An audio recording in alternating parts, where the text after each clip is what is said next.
नमस्कार, आदाब। Hindustan TV 9 news में आप सबका स्वागत है।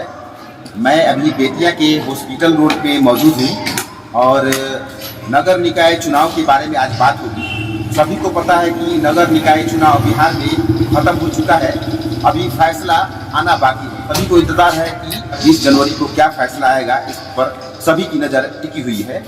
जीतने वाले प्रत्याशियों में खौफ का माहौल देखा गया है और हारने वाले प्रत्याशियों में खुशी का माहौल देखा गया है। आज इसी पर हम चर्चा करेंगे पूर्व पार्षद दीपेश सिंह से। देखिए, सबसे पहले तो मैं आपके चैनल के माध्यम से जो लोग भी देखेंगे उन सबों को मैं नमन करता हूँ। आपके चैनल को बहुत बहुत बधाई देता हूँ, धन्यवाद देता हूँ आपको जो आप मुझसे ये सवाल पूछते। देखिए, 20 जनवरी का जो मामला है वो सुप्रीम कोर्ट ने ऑलरेडी पहले ही कह चुका है कि this is not dedicated commission, यानी कि मैं इस कमीशन को मानता ही नहीं। जब इस कमीशन को नहीं मानता हूँ तो इसकी रिपोर्ट को चुनाव कर सकता। अब रही सवाल कि 20 तारीख को उसका जजमेंट क्या आता है क्या नहीं आता है। 20 तारीख को मतलब जैसा कि देखा जा रहा है या और लोगों से भी सुनने में जैसा आ रहा है, हाई कोर्ट के वकीलों से भी पूछने पर या सुप्रीम कोर्ट के वकीलों से भी पूछने पर उन लोगों ने अपनी अंदेशा जताई है कि 99% की उम्मीद है कि चुनाव रद्द हो जाएगा। चुनाव रद्द हो जाएगा उस परिस्थिति में जितने भी उम्मीदवार विजयी उम्मीदवार जो भी हैं उन लोगों का क्या कसूर है और जो हारे हुए हैं उन लोगों का क्या कसूर तो इसको किसी का नहीं। अगर देखा जाए तो सारी गलती निर्वाचन आयोग और राज्य सरकार की, बिहार राज्य सरकार की है। निर्वाचन आयोग जब 6 तारीख को वहाँ से फैसला हुआ, जो 9 तारीख को यहाँ फैसला पहुँच चुका था, तो निर्वाचन आयोग को उसी वक्त विड्रॉ करना चाहिए था, चुनाव रोक लगा देना चाहिए था, फैसला का इंतजार करना चाहिए था। लेकिन किस कारण से, किस वजह से जल्दबाजी में चुनाव हुआ मुझे नहीं पता है। और अगर चुनाव कैंसिल होता है तो मानिए कि दोनों का नुकसान है, पब्लिक का भी नुकसान है और सरकार का भी नुकसान है, क्योंकि सरकार जो चुनाव कराती है, निर्वाचन आयोग जो चुनाव करा चुकी है, इसमें जो भी पैसा खर्च हुआ है और वो करोड़ का जो खर्च हुआ है वो हम जनता का ही पैसा है।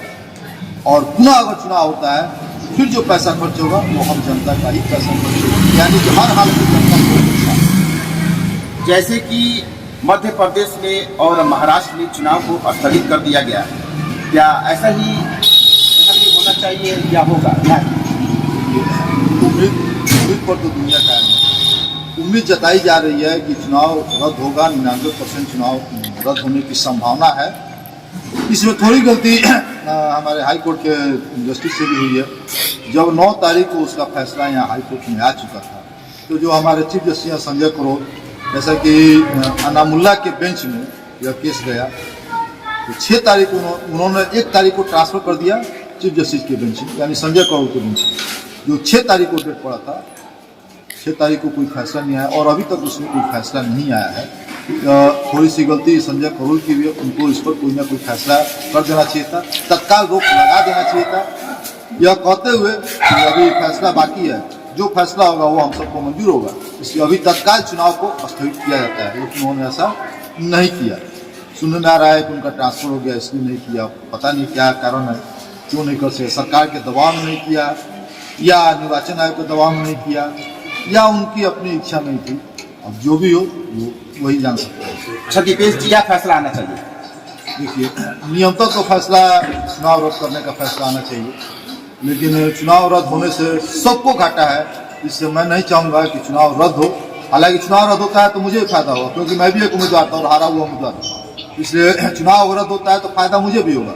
लेकिन मैं अपने फायदे के लिए सिर्फ सोचूं कि चुनाव रद्द हो जाए, यह सरासर अन्याय होगा, गलत होगा। इसलिए मैं तो यही चाहूँगा कि चुनाव रद्द ना हो। जो चुनाव हो चुका है वो उसको बरकरार रखते हुए आगामी चुनाव में जो 3 लेयर की प्रक्रिया है उसको पूरी करके ही सरकार चुनाव करे। बहुत बहुत धन्यवाद दीपेश जी। चनपटिया मंडल उपाध्यक्ष है हम, मेरा नाम अभिषेक कुमार हुआ। देखिए, सबसे पहले कहना है कि देखिए, हम लोग प्रशासनिक से अलग नहीं है। कोर्ट का जो भी आदेश आएगा उस आदेश का हम लोग पालन करेंगे। कोर्ट का आदेश ही सब कुछ है, कोर्ट के अलावा हम लोग नहीं है। कोर्ट जो आदेश देगा वो हमारे लिए मान्य होगा। बिहार में चुनाव संपन्न हुआ है और फैसला अभी 20 तारीख को बाकी है। अंदर से तो ठीक है, डर है, और ये कोर्ट का आदेश, देखिए कोर्ट का आदेश आएगा, कोर्ट का आदेश ही मान्य होगा। जो कोर्ट आदेश देगा वो मान्य होगा। कोई प्रत्याशी को डरने और भयभीत रहने से कोई प्रॉब्लम नहीं है। जो कोर्ट आदेश देगा वो सबको मान्य रहेगा। कहना यही चाहेंगे कि ये इससे पहले सुप्रीम कोर्ट ही ऑर्डर किया था कि जो ये इलेक्शन रोका गया है, फिर इलेक्शन जब होगा अगर चुनाव आयोग कराना चाहता है तो करा सकता है। ये सुप्रीम कोर्ट का ऑर्डर था। आप बेतिया के ही निवासी हैं? जी, मैं बेतिया कालीबाग वार्ड नंबर 10 का निवासी हूँ। लेकिन अभी हमको नहीं लगता है कि मतलब दोबारा चुनाव होना चाहिए, क्योंकि एक बार जब हो गया क्योंकि सब कोई का है, लेकिन अभी कुछ हम कह नहीं सकते हैं। बाकी देखिए, यानी सुप्रीम कोर्ट का जो आदेश आएगा उसके साथ में है आप, यानी कि समर्थन करते हैं? उसका समर्थन करते हैं, क्योंकि कोर्ट सुप्रीम कोर्ट जो हमारा है भैया।